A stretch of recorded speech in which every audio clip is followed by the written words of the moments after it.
जो next topic है आपकी facts about how to add and subtract integers on the number line. किस प्रकार से नंबर लाइन पे हम किसी भी इंटीजर्स को ऐड करते हैं या किसी भी इंटीजर्स को सबट्रैक्ट करते हैं, अब मैं यहाँ पे आपको बता रहा हूँ। पहला, if we add a positive integer we go to the right. अगर हम किसी भी इंटीजर के साथ कोई पॉजिटिव इंटीजर को ऐड करते हैं तो हम हमेशा किस साइड बढ़ते हैं? राइट हैंड साइड की ओर बढ़ते हैं। जैसे अगर आपको 6 में 3 ऐड करने के लिए कह दिया जाए, ठीक है, तो सबसे पहले आप क्या करेंगे? जैसा आप जानते हैं कि 6 + 3 = 9। अब देखिए इसको नंबर लाइन पे कैसे करेंगे। आपको कहां किस में ऐड करना है? 3 6 में। तो आप सबसे पहले जिस इंटीजर को ऐड करना है वहां पर आ जाइए। जैसे 6 है, 6 में +3 ऐड करना है, आ जाइए। तो यहाँ पे 6 आप ऐसे ले लीजिए। इसके बाद इसमें क्या ऐड करना है? +3 ऐड करना है। तो अभी मैंने बताया कि अगर आपको कोई पॉजिटिव इंटीजर ऐड करना होता है तो हमेशा किस साइड बढ़ते हैं? राइट हैंड साइड या राइट की ओर बढ़ते हैं। तो 3 बढ़ जाएगा 6 से, 1 2 3। तो ये क्या आ गया आपका आंसर 9, ठीक है। इसी तरह आपको देखिए अगर किसी -6 में अगर आपको 3 ऐड करना है तो भी वही। अगर आपको पॉजिटिव इंटीजर ऐड करना होता है तो हमेशा किस साइड बढ़ते हैं? Right hand side. जैसे -6 है, -6 में क्या करना है? +3 ऐड करना है। तो -6 से आप +3 राइट हैंड साइड की ओर मूव कर देंगे। तो आंसर आपका क्या है? -3। समझ में आया? दूसरा है, if we add a negative integer we go to the left. अगर हमें किसी भी इंटीजर के साथ नेगेटिव इंटीजर्स को ऐड करना होता है तो हम हमेशा लेफ्ट हैंड साइड की ओर मूव करते हैं। जैसे आपको अगर -6 में क्या ऐड करना है? -3 ऐड करना है। तो देखिए -6 में क्या ऐड करना है? -3। तो अभी मैंने बताया कि अगर हमें नेगेटिव इंटीजर ऐड करना होता है तो कहां मूव करते हैं? लेफ्ट हैंड साइड की ओर मूव करते हैं। तो -6 से आप 3 लेफ्ट हैंड साइड की मूव कीजिए, 1 -7 -8 -9। तो आपका आंसर क्या आ गया? -9। इसी तरह थर्ड तरीका देखिए, if we subtract a positive integer we go to the left. अगर हमें किसी भी इंटीजर के साथ पॉजिटिव इंटीजर को क्या करना होता है? सबट्रैक्ट करना होता है, तो हम हमेशा किस साइड मूव करते हैं? लेफ्ट हैंड साइड की ओर मूव करते हैं। जैसे देखिए आपका एक इंटीजर है -4, इसमें क्या सबट्रैक्ट करना है? 3 सबट्रैक्ट करना है। -4 में क्या सबट्रैक्ट करना है? 3 सबट्रैक्ट करना है। तो आप -4 आइए, यहाँ पे कितना सबट्रैक्ट करना है? 3 सबट्रैक्ट करना है। तो आप लेफ्ट की ओर मूव कीजिए, 1 2 3। आपका आंसर क्या है? -7। तो अगर आपको किसी भी इंटीजर के साथ सबट्रैक्शन करना होता है किसी पॉजिटिव इंटीजर का, तो हम हमेशा लेफ्ट हैंड साइड की ओर मूव करते हैं। नेक्स्ट टॉपिक जो है वो आपका है, if we subtract a negative integer we go to the right. अगर हमें किसी भी इंटीजर के साथ नेगेटिव इंटीजर को क्या करना होता है? माइनस करना होता है, तो हम हमेशा राइट हैंड साइड की ओर मूव करते हैं। जैसे आपको -8 में क्या सबट्रैक्ट करना है? -12 सबट्रैक्ट करना है। तो आप वहां किस साइड मूव करेंगे? राइट साइड मूव करेंगे। जैसे देखिए ये आपका क्या है? -8। इसमें क्या सबट्रैक्ट करना है? नेगेटिव इंटीजर -12 सबट्रैक्ट करना है। तो आप देखिए -8 -7 -6 -5 -4 -3 -2 -1 0 1 2 3 4। इस प्रकार से आपने कहा राइट हैंड साइड में किया कि नहीं किया? समझ में? फिर बात आती है आपका नेक्स्ट टॉपिक जो है the additive inverse of N integer. Additive inverse of N integer जो टॉपिक है इसका मतलब समझिए क्या होता है। The negative of any number is the additive inverse of that number. किसी भी नंबर का अगर हमें एडिटिव इनवर्स निकालना होता है तो हम उस नंबर का क्या कर लेते हैं? नेगेटिव फॉर्म ले लेते हैं। तो मेरा क्या कहलाता है? एडिटिव इनवर्स कहलाता है। जैसे आपको अगर कोई पूछे कि 5 का एडिटिव इनवर्स क्या होगा, तो 5 का एडिटिव इनवर्स क्या होगा? आप इसका नेगेटिव फॉर्म लिखिए -5। ये आपका क्या है? Additive inverse. इसी तरह अगर आपसे कोई पूछे कि 14 का एडिटिव इनवर्स क्या होगा, तो इसका आप नेगेटिव फॉर्म लिखिए -14। क्या होगा आपका? 5 का एडिटिव इनवर्स आपका हो गया -5, 14 का एडिटिव इनवर्स आपका क्या हो गया? -14। या अन्य शब्दों में अगर मैं आपको इसे बताना चाहूं कि अगर जो नंबर्स आपको दिया गया है, जैसे 5 दिया गया है, तो अगर इसका आपका एडिटिव इनवर्स पूछे तो आप सिंपल सा लॉजिक ये लगाइए कि इसमें क्या जोड़ दें, ठीक है, कि इसका आंसर 0 आ जाए। तो अगर हम 5 के साथ प्लस कर देते हैं -5 तो मेरा आंसर क्या हो जाएगा? 0। यानी 5 का एडिटिव इनवर्स क्या हुआ? -5। इसी तरह अगर कोई पूछे कि 13 में हम क्या जोड़ दें कि इसका एडिटिव इनवर्स क्या आएगा? 13 का एडिटिव इनवर्स, तो आप सिंपल सा फिर वही लॉजिक लगाइए इसमें हम क्या जोड़ दें कि इसका आंसर 0 आ जाए। तो 13 के साथ अगर हम -13 जोड़ देते हैं तो इसका आंसर क्या आ जाएगा 0, यानी 5 कैपिटल इनवर्स -5, 13 कैपिटल इनवर्स -13। इसी तरह अगर कोई पूछे कि -14 कैपिटल इनवर्स क्या होगा, तो सिंपल सी बात है, इसमें हम क्या जोड़ दें कि इसका आंसर 0 हो जाए, यानी +14 जोड़ दें तो इसका आंसर क्या हो जाएगा 0, यानी -14 कैपिटल इनवर्स क्या हो +14।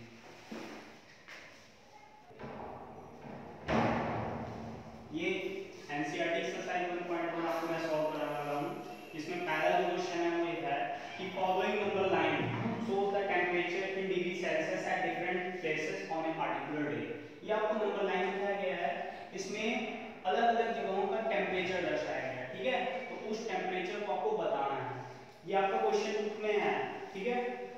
तो देखिए जो यहाँ पे लाहौल स्पीति है, ये क्या है लाहौल स्पीति, इसका टेम्परेचर बताना है। ये आपका क्या है -5, ये आपका क्या हो जाएगा -6, ये आपका क्या हो जाएगा -7, ये आपका क्या हो जाएगा -8। तो लाहौल स्पीति का जो टेम्परेचर होगा क्या होगा -8 डिग्री सेल्सियस। इसी तरह जो आपका श्रीनगर का टेम्परेचर होगा वो कितना होगा 0 है, ये -1 ये -2, तो ये क्या हो जाएगा -2 डिग्री सेल्सियस, ठीक है। जो आपका शिमला का टेम्परेचर है, अब आप 0 से राइट हैंड साइड में बढ़े, यानी यहाँ पे आपका टेम्परेचर क्या होगा बढ़ेगा, ये आपका 1 2 3 4 5, ये आपका शिमला का टेम्परेचर कितना है 5 डिग्री सेल्सियस। इसी तरह आपका ऊटी का अगर आ जाता है 10 है यहाँ पे, फिर आप आगे बढ़िए 11 12 13 14, तो ऊटी का आपका टेम्परेचर कितना है 14 डिग्री सेल्सियस। इसी तरह फिर आपका अगर बेंगलुरु का पूछा है, फिर आपका राइट हैंड साइड बढ़िए 16 17 18 19 20 21 22, तो बेंगलुरु का जो टेम्परेचर आपका कितना है 22 डिग्री सेल्सियस, ठीक है। तो ये जो आपका था observe this line and right the temperature of the places marked on it, ये मैंने आपको ऊपर एक्सप्लेन कर दिया। फिर आपका जो दूसरा क्वेश्चन आता है इसी का पार्ट है, what is the temperature difference between the hottest and the coldest places among the above. कि जो यहाँ आपको नंबर लाइन पे जो सबसे हॉटेस्ट टेम्परेचर जिस जगह का है और जो सबसे कोल्डेस्ट टेम्परेचर जिस जगह का है, उन दोनों के बीच क्या आपको टेम्परेचर डिफरेंस बताना है। तो जैसा कि आपको दिख रहा है कि जो सबसे हॉटेस्ट प्लेस है यहाँ पर वो क्या है आपका बेंगलुरु है, और जो सबसे कोल्डेस्ट प्लेस है वो क्या है आपका लाहौल स्पीति है, ठीक है। तो इनका डिफरेंस बताना है, तो आप 22 डिग्री सेल्सियस में से अब डिफरेंस बताना है, तो आप सबट्रैक्शन करोगे, कितना माइनस करोगे लाहौल स्पीति जो कि कोल्डेस्ट है, ये आपका क्या हो जाएगा -8 डिग्री सेल्सियस। अब आपको पता होना चाहिए कि जब हम किसी भी नेगेटिव नंबर्स का मल्टीप्लिकेशन नेगेटिव नंबर्स के साथ करते हैं तो हमेशा आपका आंसर किस फॉर्म में आता है पॉजिटिव के फॉर्म में आता है। जैसे अगर हम यहाँ पे -1 का मल्टीप्लिकेशन अगर -8 के साथ करेंगे तो आपका आंसर कितना आएगा +8, तो यहाँ माइनस माइनस +8 डिग्री सेल्सियस, ठीक है। तो 22 +8 डिग्री सेल्सियस से आपका आंसर क्या आ गया 30 डिग्री सेल्सियस। तो हॉटेस्ट और कोल्डेस्ट के बीच का जो टेम्परेचर डिफरेंस था वो कितना आया 30 डिग्री सेल्सियस, ठीक। नेक्स्ट क्वेश्चन है, what is the temperature difference between Lahaul Spiti and Srinagar. Srinagar और लाहौल स्पीति के बीच का टेम्परेचर डिफरेंस बताना है। तो आप जानते हो कि हम हमेशा बड़े नंबर में से छोटे नंबर को क्या करते हैं सबट्रैक्ट करते हैं। तो लाहौल स्पीति यहाँ पे क्या है -8 डिग्री सेल्सियस है और श्रीनगर का आपका -2। तो आपको पता होना चाहिए कि -2 क्या होता है बड़ा होता है किससे -8 से, तो -2 डिग्री सेल्सियस आप पहले लिखेंगे। अब डिफरेंस निकालना है जिसने हम माइनस कराए हैं और -8 डिग्री सेल्सियस बाद में लिखेंगे।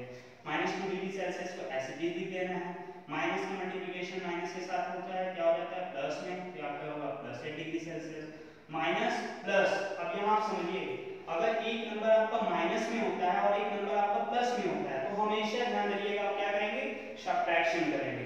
तो यहाँ पे आप जब 8 में से 2 घटा देंगे क्या आ जाएगा 6 डिग्री सेल्सियस। और दूसरी बात यहाँ पे आपको एक और ध्यान रखनी है कि यहाँ पे हम साइन कौन सा लगाएंगे प्लस लगाएंगे या माइनस, तो ये इस चीज पर निर्भर करता है कि आप देखिए ये 2 और 8 है तो 2 और 8 में बड़ा कौन सा है 8 बड़ा है।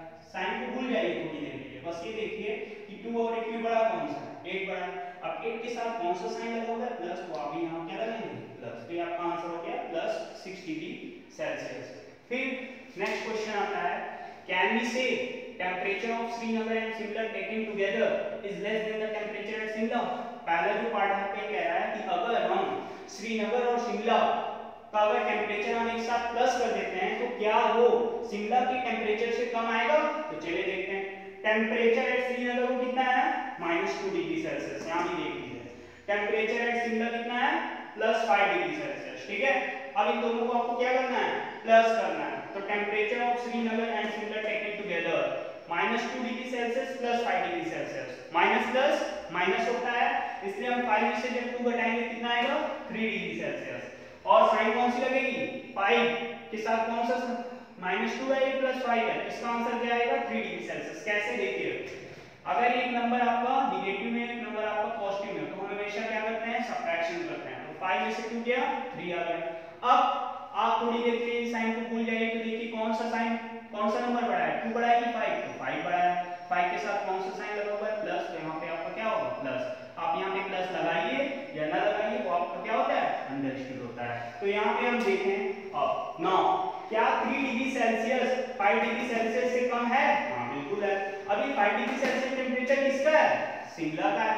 तो दिस इंप्लाइज दैट कि जो टेम्परेचर है श्रीनगर और शिमला का, जब इनको हम आपस में प्लस कर देते हैं तो ये शिमला के टेम्परेचर से क्या आता है, कम आता है। तो हेंस इट इज ट्रू, ये बात सही है। अगेन फिर कह रहा है क्या यही टेम्परेचर, जब श्रीनगर और शिमला का टेम्परेचर हम प्लस कर देते हैं, तो क्या ये श्रीनगर के भी टेम्परेचर से कम है। तो अगेन 3 डिग्री सेल्सियस, और अगर आप यहाँ पे -5 डिग्री सेल्सियस लिखते हैं तो आपको दिख ही रहा है कि 3 डिग्री सेल्सियस क्या है, ज्यादा है, और -5 डिग्री सेल्सियस क्या है, कम। तो क्या 3 डिग्री सेल्सियस -5 डिग्री सेल्सियस से कम होगा, कभी नहीं होगा। इसलिए हमने क्या लिखा है, 3 degree Celsius is not less than -5 degree Celsius. तो हेंस इट इज रॉन्ग। समझ में आएगा। चलिए नेक्स्ट क्वेश्चन है, इन अ क्विज, यानी एक क्विज होता है जिसमें पॉजिटिव मार्क्स दिए जाते हैं प्रत्येक सही उत्तर के लिए, और निगेटिव मार्क्स दिए जाते हैं प्रत्येक गलत उत्तर के लिए, and negative marks are given for incorrect answer. ठीक है, if Jack score in 5 successive rounds, यानी जैक जो है 5 राउंड्स खेलता है उस क्विज को, तो उसको पहले राउंड में 25 मार्क्स पॉजिटिव, मतलब +25 मार्क्स मिलते हैं, दूसरे राउंड में उसे -5 मार्क्स मिलते हैं, तीसरे राउंड में उसे -10 मार्क्स मिलते हैं, चौथे राउंड में फिर +15 मार्क्स आता है, और पांचवें राउंड में +10 मार्क्स तो आता है। तो पूछ रहा है कि उसका ओवरऑल स्कोर कितना है। ठीक है, तो आप सिंपल सा क्या करेंगे, ओवरऑल स्कोर पूछ रहा है, यानी आप प्लस करेंगे। तो Jack's total score at the end 25 plus -5 plus -10 plus 5 15 plus 10। 25 को ऐसे लिख दीजिए। प्लस का मल्टीप्लिकेशन जब किसी भी माइनस नंबर के साथ होता है तो आपका आंसर हमेशा किस फॉर्म में आएगा, निगेटिव फॉर्म में। कैसे, अगर आप -1 का मल्टीप्लिकेशन, अगर आप +1 का मल्टीप्लिकेशन किसके साथ करते हैं, -5 के साथ करते हैं, तो आपका आंसर हमेशा ध्यान रखिएगा प्लस इंटू माइनस। अगर प्लस नंबर का मल्टीप्लिकेशन हम किसी भी निगेटिव नंबर के साथ करते हैं तो हमारा आंसर हमेशा निगेटिव में आएगा। यहाँ पे आपका क्या हो गया, -5। Again plus into -10 -10 plus 15 plus 10। अब आप जानते हो कि बॉड मास क्या कहता है कि पहले एडिशन करिए फिर सब्ट्रैक्शन कीजिए। तो यहाँ पे देखिए 25 किस फॉर्म में है, प्लस के फॉर्म में है, 15 किस फॉर्म में है, प्लस के फॉर्म में है, 10 किस फॉर्म में है, प्लस के फॉर्म में है। तो आप इसको पहले ऐड करिए, 25 प्लस 5 कितना हो गया, 30, 30 प्लस 10 40, 40 प्लस 10 50। तो हमारा आंसर ये आपका कितना आ गया, 50। अब आप ये भी जानते हैं कि अगर दो नंबर्स क्या हो, माइनस में हो, तो माइनस माइनस हमेशा क्या होता है, प्लस होता है, माइनस माइनस प्लस, तो आपका आंसर कितना आएगा, 15। लेकिन माइनस माइनस प्लस तो होता है पर हमेशा साइन किस फॉर्म में रहती है, निगेटिव फॉर्म में। तो माइनस माइनस प्लस, तो इसलिए हमने 5 प्लस 10 को 15 लिखा, और साइन क्या लगेगा, माइनस का, तो इसलिए हमने यहाँ पे -15 लिखा। अब देखिए ये एक नंबर किस फॉर्म में, प्लस के फॉर्म में है, एक नंबर ये माइनस के फॉर्म में है, तो प्लस माइनस माइनस होता है। तो 50 में से अगर हम 15 घटा देंगे कितना आएगा, 35, और साइन किसकी रहेगी, बड़े वाले नंबर की। यहाँ बड़ा कौन सा है, 50, तो इसलिए इसके साथ कौन सी साइन है, प्लस, तो यहाँ भी प्लस 35। नेक्स्ट क्वेश्चन है आपका, at Srinagar temperature was -5 degree Celsius on Monday and then it dropped by 2 degrees Celsius on Tuesday. What was the temperature of Srinagar on Tuesday? On Wednesday it rose by 4 degrees Celsius. What was the temperature on this day? पहले आप इस question का मतलब समझिए। श्रीनगर का जो temperature था Monday को वो कितना था, -5 डिग्री सेल्सियस, और इसके बाद ये क्या हो जाता है, 2 डिग्री सेल्सियस गिर जाता है, यानी ड्रॉप हो जाता है, कम हो जाता है। किस दिन, ट्यूसडे को। तो पूछा है what was the temperature of Srinagar on Tuesday, तो पूछा है कि टेम्परेचर क्या होगा श्रीनगर का ट्यूसडे के दिन। तो सबसे पहले आप पहला पार्ट देखिए, टेम्परेचर ऑन मंडे आपको कितना दिया गया है -5 डिग्री सेल्सियस। फिर अगर आपको किसका पूछा है टेम्परेचर ऑन ट्यूसडे, तो टेम्परेचर ऑन ट्यूसडे आप कैसे निकालेंगे, जो आपका टेम्परेचर होगा मंडे का उससे 2 डिग्री सेल्सियस दिया है ना, तो इसलिए आप उसमें से क्या करेंगे 2 डिग्री सेल्सियस को सबट्रैक्ट करेंगे यानी माइनस करेंगे। तो टेम्परेचर ऑन मंडे आपका -5 डिग्री सेल्सियस था और इसके लिए आपने फिर क्या होता है ट्यूसडे को 2 डिग्री सेल्सियस टेम्परेचर घट जाता है, इसलिए आप माइनस करेंगे कितना 2 डिग्री सेल्सियस। अब आपको पता होना चाहिए माइनस माइनस क्या होता है प्लस, तो 5 + 2 7, पर जो साइन वैल्यू हमेशा किसकी रहेगी नेगेटिव की रहेगी, तो आपका आंसर क्या आया -7 डिग्री सेल्सियस। नेक्स्ट फिर आप आगे देखिए, फिर कह रहा है on Wednesday it rose by 4 degree Celsius, what was the temperature on this day. फिर कह रहा है कि वेडनेसडे के दिन इसका टेम्परेचर 4 डिग्री सेल्सियस से क्या हो जाता है बढ़ जाता है, तो उस दिन का टेम्परेचर आपको पूछा है। तो टेम्परेचर ऑन वेडनेसडे क्या है कि जो टेम्परेचर आपका ट्यूसडे का रहेगा उसमें 4 डिग्री सेल्सियस क्या हो जाएगी बढ़ोतरी हो जाएगी, यानी उसमें आप +4 डिग्री सेल्सियस ऐड करेंगे। तो -7 डिग्री सेल्सियस तो आपका टेम्परेचर का ही ट्यूसडे के दिन, और उसमें क्या हो रहा है 4 डिग्री सेल्सियस की बढ़ोतरी हो जा रही है यानी बढ़ जा रहा है, तो इसलिए आप क्या करेंगे ऐड करेंगे +4 डिग्री सेल्सियस। तो यहां हो गया आपका -7 डिग्री सेल्सियस +4 डिग्री सेल्सियस। अब आपको पता होना चाहिए कि जब एक इंटीजर नेगेटिव में रहता है और एक इंटीजर पॉजिटिव में रहता है तो हमेशा हम क्या करते हैं सबट्रैक्ट करते हैं। तो 7 - 4 3 डिग्री सेल्सियस, साइन किसकी लगती है, तो आप थोड़ी देर के लिए भूल जाइए कि इसके साथ माइनस लगा है इसके साथ प्लस लगा है, आप सिर्फ ये देखिए क्या है 7 डिग्री सेल्सियस और ये क्या है 4, यानी आप ये भी कह सकते हैं क्या है 7 4। तो 7 बड़ा है कि 4 बड़ा है, 7 बड़ा है, तो 7 के साथ कौन सी साइन लगी हुई है माइनस, इसलिए आप यहां पे आंसर क्या देंगे -3 डिग्री सेल्सियस। Thank you.